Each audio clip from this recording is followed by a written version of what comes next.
नमस्कार मित्रांनो, गोल्डन स्टोरीजमध्ये आपलं स्वागत आहे. गोल्डन स्टोरीजमध्ये मी कथेच्या माध्यमातून नवीन आणि जुन्या स्टोरींचे व्हिडिओ अपलोड करत असते. तर ते तुम्हाला ऐकायला आणि वाचायला नक्की आवडतील. तर आजची स्टोरी आहे संकर्षण. गगन यांचा बालपणापासूनचा मित्र. आम्ही त्याच्या घरातून बाहेर पडल्यापासून माझा नवरा आशिष पुन्हा पुन्हा म्हणत होता, मला समजतच नाहीये, संकर्षण किती गगनसारखा दिसतो, बोलतो, वागतो सुद्धा, जणू तो त्याचाच मुलगा असावा. नाक आहे तुझ्यासारखं, पण माझं तर त्याच्यात अगदीच काही जाणवत नाही. मी म्हटलं, नाही कसं, तो तुमच्यासारखाच कुशाग्र बुद्धीचा आहे आणि थोडा संतापीसुद्धा. गगन भाऊ अगदीच शांत वृत्तीचे आहेत. हो, पण आपला मुलगा म्हटल्यावर तो थोडा तरी माझ्यासारखा दिसायला हवा ना. तुम्हाला सांगू का, माणसाचं व्यक्तिमत्व घडतं ते घरातल्या वातावरणामधून, घरातल्या व्यक्तींच्या वागण्या बोलण्यातून. जन्मल्याबरोबर मी त्याला श्रुतीच्या ओटीत घातला. त्या क्षणापासून तो त्यांच्या घरात, त्यांच्या संगतीत वाढतोय. त्याच्यावर त्याच घरातले, त्याच वातावरणातले संस्कार झालेत. दुसरं म्हणजे अपघातानं तो आपल्या कुटुंबात येऊ घातला होता. पण माझ्या मनात आलं, श्रुतीला बाळ होऊ शकत नाही, तेव्हा हे बाळ मी माझ्या पोटात वाढवून श्रुतीच्या ओटीत टाकेन. तिलाही आई होण्याचं सुख मिळेल. माझ्या मनात सतत श्रुती आणि गगन भाऊंचेच विचार असल्यामुळेही कदाचित तो आपल्यापेक्षा वेगळा झाला असेल. मी म्हटलं, हो, तेही खरंच. पण सीमा, तू खरोखरच महान आहेस हं. आपलं बाळ असं निर्लेज मनानं दुसऱ्याला देणं सोपं नाही, खरंच. पण तुम्हाला सांगू का, श्रुती वहिनी आणि गगन भाऊंचं दुःख मला बघवत नव्हतं. तुम्ही त्यावेळी इथं नव्हता, पण श्रुतीला झालेलं ते भयंकर बाळ, त्याचा मृत्यू, ते सगळं फारच भयंकर होतं. मी ते बघितलंय, अनुभवलंय. श्रुतीची परिस्थिती बघून तर जीव इतका कळवळायचा. आणि त्या दोघांनी आपल्यासाठी खूप केलंय, त्यामुळे त्यांच्या जीवनात आनंद निर्माण करू शकतो याचं फार समाधान आहे. हो, हे मात्र खरं, गगनन वहिनी कधी परके वाटलेच नाही. पण तरीही आपलं बाळ दुसऱ्याला देणं इतकं सोपं नसतं. मला तर वाटत होतं की ते बाळ आपण परत आपल्याकडे आणूयात. छे छे, भलतंच काय बोलता. श्रुती आणि गगन भाऊंच्या मनाचा विचार करा. त्यांचं तर सर्व आयुष्य त्या बाळाभोवती फिरतंय. एक क्षण त्याच्या वाचून राहत नाहीत ती दोघं. होय, तेही खरंच. आणि संकर्षणला आपण त्याचे आईबाप आहोत हे कुठं ठाऊक आहे. तो त्यांनाच आपले आईबाबा मानतोय. आशिष म्हटलं. देवाची कृपा म्हणायची की माझ्या नवऱ्याला काही संशय आला नाही. मी तर मनातून खूपच घाबरले होते की आशिषला कळतंय की काय, की संकर्षणचे वडील तो नाही, गगनच आहे म्हणून. आमच्या 17 वर्षाच्या वैवाहिक आयुष्यात मी ही एकमेव गोष्ट नवऱ्यापासून लपवली होती आणि आहे.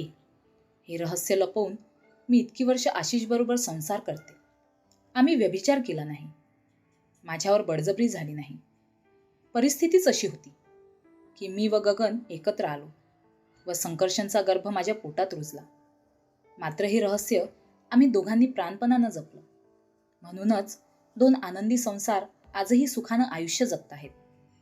गगन यांचा लहानपणापासूनचा मित्र. गगन हळकुळा, शांत, अभ्यासात बेतासबात, तर आशिष अंगपिडानं सुदृढ, थोडा संतापी आणि विलक्षण हुशार. दोघांच्या घरची परिस्थितीही खूपच भिन्न. गगन अगदी गरीब कुटुंबातला, तर आशिष उच्च मध्यम वर्गीय. पण इतका फरक असूनही या दोघांची मैत्री कुणीही हेवा करावा अशी होती. गगनला कुणी काही वेळवाकडं बोलून गेला तर आशिष त्याला असा धडा शिकवायचा की दुसरा कुणी गगनला त्रास देण्याचा विचारही मनात आणणार नाही. आशिषचं प्रत्येक वाक्य गगनसाठी वेदवाक्य होतं. त्याच्या शब्दाबाहेर तो कधी जात नसे. कालचक्र फिरत होतं. आशिषची निवड IAS साठी झाली. गगननं छोटासा व्यवसाय सुरू केला. त्याला त्यावेळी माझ्या सासऱ्यांनी आर्थिक पाठबळ दिलं. आशिष शिकत असतानाच सासूबाईचं निधन झालं होतं. त्यावेळी गगनच्या आईनं आशिषला आईची उणीव भासू दिली नव्हती. माझे सासरे तर म्हणायचे, त्यांना 2 मुलगे आहेत, आशिष आणि गगन. सुदैवाने दोघांची लग्नही मागे पुढे झाली आणि मी आणि श्रुती या कुटुंबात दाखल झालो. दुधात साखर विरघळावी तशा आम्ही दोघी या 2 पण एकत्र कुटुंबात रमलो. श्रुतीचं आणि माझं छान पटायचं. आम्हा चौघांची ती निखळ निर्मळ मैत्री आणि परस्परांवरील विश्वास आणि माया बघून सगळ्यांना नवल वाटायचं. माझ्या आणि श्रुतीच्या कौटुंबिक पार्श्वभूमीत खूप फरक होता, तरी आम्ही चौघं अभिन्न मित्र होतो. आशिषच्या अनेक ठिकाणी बदल्या व्हायच्या. मला त्यांच्यासोबत जावं लागायचं. माझे सासरे त्यांचं गाव, त्यांचं घर सोडून राहायला नाखुश असायचे. थोडे दिवस ते आमच्याकडे येऊन राहत असत, पण एरवी ते घरीच राहायला बघत. अशावेळी श्रुती आणि गगन त्याची काळजी घेत होते. आम्ही दोघं नाही अशी जाणीवही ते माझ्या सासऱ्यांना होऊ देत नव्हते. आम्हाला 2 मुलं झाली, पण श्रुतीला अजून मूल झालं नव्हतं. तिला दिवस राहायचे, पण गर्भपात व्हायचा. डॉक्टरांच्या मते तिचं गर्भाशय गर्भ वाढवून पोसून पूर्ण वाढीचं मूल जन्माला घालण्याएवढं सक्षम नव्हतं. दर गर्भपातानंतर दोघंही इतके हिरमसून जात की आम्हालाही वाईट वाटायचं. गर्भपात आणि मानसिक धक्का, डिप्रेशन यामुळे श्रुतीची तर तब्येत खूपच खालावली. डॉक्टर म्हणाले, स्वतःच्या मुलाचा नाद सोडा, मूल दत्तक घ्या किंवा सेरोगेशनचा मार्ग निवडा.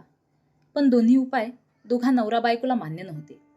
गगन म्हणायचा, मेडिकल सायन्स इतकं पुढे गेलंय तर श्रुतीला बाळ का होणार नाही? इथल्या डॉक्टरांना कदाचित तेवढं ज्ञान नसेल. मी देशातल्या सर्वात मोठ्या गायनकोलॉजिस्टला दाखवेन. त्यांच्या उपचारानं श्रुतीला नक्कीच बाळ होईल. खरंच गगननं दिल्लीतल्या नामांकित डॉक्टरकडे श्रुतीला दाखवलं. त्यांनी म्हटलं, थोडा वेळ लागेल, पण आपण प्रयत्न करू. नेमकं याच वेळी आशिषला डेप्युटेशनवर 3 वर्षासाठी लंडनला जावं लागलं. सासरे बरेच आजारी होते.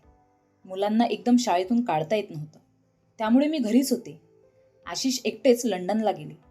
श्रुती मला आग्रह करत होती की ती सासऱ्यांची काळजी घेईल. मीही लंडनला जावं, पण मुलांच्या शिक्षणाचाही प्रश्न होताच. आशिष लंडनला गेल्यावर काही दिवसातच सासरे वारले. आशिष जेमतेम अंत्यसंस्कारापुरता येऊन गेला. त्याचवेळी श्रुतीला पुन्हा दिवस गेले. डॉक्टरांनी खूप जपायला सांगितलं होतं. संपूर्ण बेड रेस्ट घ्यायची होती. गगन, त्याची आई आणि मी सर्वतोपरी श्रुतीची काळजी घेत होतो. गर्भातल्या बाळाला कुठलाही त्रास होऊ नये म्हणून डॉक्टरांनी सोनोग्राफी, अल्ट्रासाऊंड वगैरे टेस्टही करू नका म्हणून सांगितलं होतं. श्रुतीच्या पोटात बाळ वाढत होतं. 9 महिने पूर्ण झाले. आम्ही सगळेच खूप उत्सुकतेनं बाळाच्या आगमनाची वाट बघत होतो. श्रुतीला कळा सुरू झाल्या. सगळं नॉर्मल आहे असंच वाटत होतं. मीही माझ्या मुलांना एका नातलगाकडे पोहोचवून श्रुतीजवळच थांबले होते. पण श्रुती कळा देऊन थकली तरी बाळ बाहेर येईना. 5 दिवस डॉक्टरांनी वाट बघून शेवटी सिझेरियनचा निर्णय घेतला. ऑपरेशन करून जे बाळ जन्माला आलं ते अगदी भयानक होतं. त्याला 2 डोकी, 3 हात होते. त्यानं इतक्या मोठ्यानं टाहो फोडला की तिथल्या नर्सेस घाबरून पडून गेल्या. डॉक्टरही चकित झाले होते, गांगरले होते. आम्ही तर सुन्न झालो होतो. सुदैवानं ते मूल अर्ध्या तासातच गेलं. श्रुती बेशुद्ध होती. गगनच्या आईला मी धरून बसले होते. त्या एकदम खचल्या होत्या. गगन बाळाचं दफनविधी आटपून पुन्हा हॉस्पिटलमध्ये आला. तो इतका थकलेला, असहाय्य आणि दयनीय दिसत होता की त्याला बघून माझ्या डोळ्यात अश्रूच आले. गगनची अवस्था पाहून त्याची आई एकदम सावरली. गगनला तिनं पोटाशी धरलं, धीर दिला. मला म्हणाली, सीमा, तू गगनला घेऊन घरी जा. त्याला या क्षणी निवांतपणा आणि विश्रांती हवी. मी इथं श्रुतीजवळ थांबते. इतका त्रास सहन केला पोरीनं, पण देवानं तिला सुख दिलं नाही. त्यांनी डोळ्याला पदर लावला. मी त्यांना थोपटून शांत केलं. तोवर गगन बाहेर वरांड्यात जाऊन उभा राहिला होता. मी लगेच त्याच्याकडे गेले. हॉस्पिटलच्या बाहेरच रिक्षा उभ्या होत्या. आम्ही रिक्षानं घरी पोहोचलो. घरात गेल्यावर मी गगनच्या खांद्यावर हात ठेवला. त्या क्षणी गगनच्या भावनांचा बांध फुटला आणि तो धोधो रडू लागला.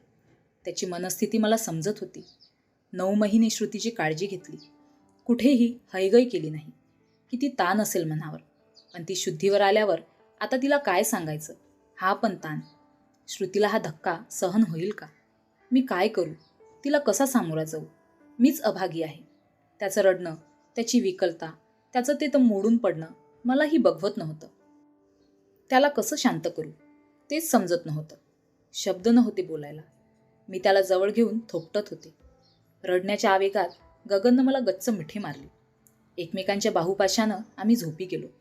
मीही मनानं आणि शरीरानं गेल्या काही दिवसात खूप दमले होते. त्या क्षणात अगदी नकळत पुरुष आणि प्रकृती, नर आणि मादीचं मिलन झालं. ते वासनाचं तांडव नव्हतं. तो व्यभिचार नव्हता. ती जोडीदाराची फसवणूकही नव्हती.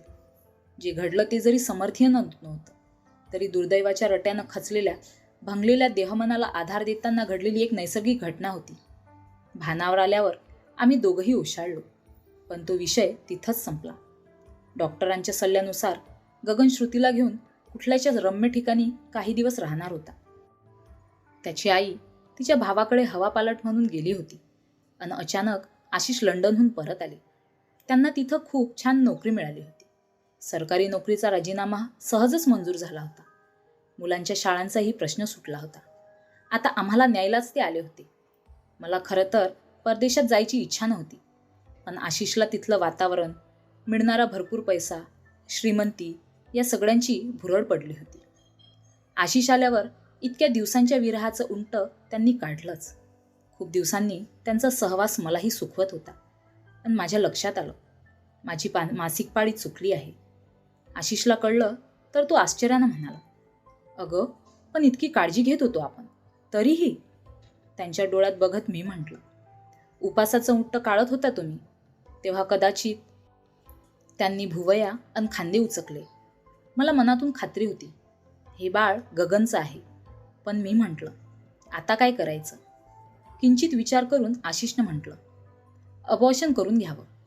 नव्या ठिकाणी मुलांना स्वतःला सेटल करताना तुला खूप अडचण येईल. आता आपल्याला बाळ तसंही नकोय. मीही विचार करत होते. काही वेळानंतर मी म्हटलं, श्रुतीला यापुढे मूल होणार नाही. ती खूप डिप्रेशनमध्ये आहे. बाळाचं आगमन तिचं डिप्रेशन दूर करेल, असं मानसोपचारवाले डॉक्टर सांगताहेत. आपण हे बाळ तिला दिलं तर? तुला वेळ लागलाय का? आपलं मूल दुसऱ्याला कसं देता येईल? काय हरकत आहे? श्रुती आणि गगन आपल्याला परके नाहीत. तसंही हे मूल आपल्याला नकोय. तुम्हीच म्हणालात अबॉर्शन करून घे म्हणून. मग जर हे बाळ जन्माला घालून त्या दोघांच्या ओटीत घातलं तर बालहत्येचं पातक नकोय. शिवाय श्रुती, गगन, त्याची आई सगळ्यांनाच किती आनंद होईल. विचार करा. मला 9 महिने गर्भभार वहावा लागेल. प्रसूती वेदना सोसाव्या लागतील. पण श्रुतीसाठी, काकींसाठी आणि गगनभाऊंसाठी मी ते करायला तयार आहे. पण गगन आणि श्रुतीला ते मान्य होईल का? विचारून बघू, मग निर्णय घेऊ. आम्ही जेव्हा श्रुतीला व गगनला काकींना ही गोष्टी सांगितली तेव्हा त्यांचा विश्वास बसेना. असं कसं होईल? गगननं म्हटलं, तुझं बाळ मला देशील. श्रुतीचा अजूनही विश्वास बसत नव्हता. असं समज की तुझंच बाळ आहे, फक्त माझ्या गर्भात वाढते. देवकीचा बलराम जसा रोहिणीच्या गर्भात वाढला तसा. पुराणात या विधीला संकर्षण नाव दिलंय. हे बाळ जर मुलगा झाला तर त्याचं नाव संकर्षण ठेवा. तुमच्या मायेत तो मोठा होईल. तुम्हाला आईबाबा म्हणेल. तो तुमचाच मुलगा ठरेल. मी श्रुतीच्या पाठीवर हात ठेवून तिला समजावलं. आपल्या घरात बाळ येणार या कल्पनेनंच श्रुतीचे डोळे आनंदानं चमकले. खरंच वहिनी, खरंच तुमचं बाळ तुम्ही मला द्याल? अगदी खरं. तुम्ही आम्हाला परके आहात का? असं समज, तुझं बाळ मी फक्त माझ्या पोटात सांभाळते आहे, वाढवते आहे. जन्माला आलं की तुझं बाळ तुझ्या ओटीत टाकून मी लंडनला निघून जाईल. मी श्रुतीला खात्री दिली. तिनं आनंदानं मला मिठीच मारली. ते दृश्य बघून आशिषही गहिवरले. लहानपणापासूनची गगनची मैत्री, त्यानं त्याच्या आईनं आशिषसाठी व त्याच्या बाबांसाठी केलेली मदत, घेतलेले कष्ट, हे सगळं आशिषनाही कळत होतं. त्यामुळे आपण जर त्यांच्या उपयोगी पडू तर हे एक महान कार्य उरकल्यानंतरच मी लंडनला यावं हे त्यानं मान्य केलं. आमच्या मुलांचंही हे शैक्षणिक वर्ष इथंच पार पडेल याचा मलाही आनंद झाला. दिवस भराभर उलटत असताना बघता बघता माझे गरोदरपणाचे 9 महिने पूर्ण झाले. नॉर्मल बाळंत पण झालं. मुलगा झाला. मी हॉस्पिटलमधून घरी जाताना बाळ श्रुतीच्या ओटीत घातलं. आशिष आम्हाला घ्यायला आले होते. इथलं घर बंद करून मुलांना घेऊन मी लंडनला गेले. हळूहळू तिथल्या वातावरणात मुलं मीही रुळले. अधूनमधून फोनवर भारतात गगन श्रुतीशी बोलणं व्हायचं. बाळाचं नाव त्यांनी संकर्षण ठेवलं होतं. श्रुतीची तब्येत एकदम ठणठणीत झाली होती. बाळाच्या येण्यानं ती मानसिक व शारीरिक दृष्टीनंही एकदम छान झाली होती. सासूच्या मदतीनं बाळाचं संगोपन उत्तम रीतीनं करत होती. घरात आनंदी आनंद होता.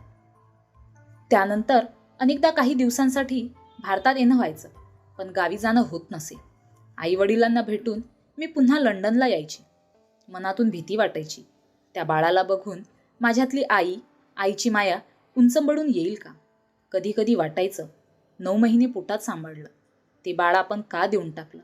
पुन्हा वाटायचं, बरंच झालं. गगनचं मूल गगनकडे वाढते. माझ्या डोळ्यासमोर सतत असतं, तर कदाचित अपराधीपणाची भावना मन कुरतडत राहिली असती. आशिषला यातलं काहीच माहीत नव्हतं. ते त्या मुलाचे वडील नाहीत हे ठाऊक नसल्यामुळे, म्हणजेच ते मूल आपलं आहे तेव्हा आपण त्याला भेटूयात असं त्याला सतत वाटायचं. म्हणूनच आम्ही यावेळी आवर्जून गगनकडे भेटायला आलो होतो. संकर्षणला बघितल्यावर मला तर भीतीच वाटली होती की आशिषला काही शंका तर येणार नाही. तसं जर झालं तर श्रुतीचं काय होईल? श्रुतीचा संसार उद्ध्वस्त होईलच, माझाही संसार उद्ध्वस्त होईल. पण आशिषचा माझ्यावर आणि गगनवरही अतूट विश्वास असल्यानंच तो विषय तिथेच थांबला. आजतागायत मी आशिषशी काय, कुणाशीच कधी खोटं बोलले नाही, यापुढेही बोलणार नाही. खरंच सांगते मी आणि गगन निर्दोष आहोत. आम्ही विश्वासघात केला नाही किंवा व्यभिचार केला नाही. तो बलात्कार देखील नव्हता. उद्ध्वस्त मन आणि थकलेल्या देहाला त्या क्षणी फक्त आधार हवा होता. भावनिक, मानसिक आधार न कळत देहिक झाला, तेवढीच चूक. पण त्यामुळे श्रुतीला केवढा मोठा दिलासा मिळाला. तिची मातृत्वाची आस पूर्ण झाली. त्यांचं आयुष्य उजळून निघालं आणि आता हे रहस्य कधीच कुणाला कळणार नाहीये.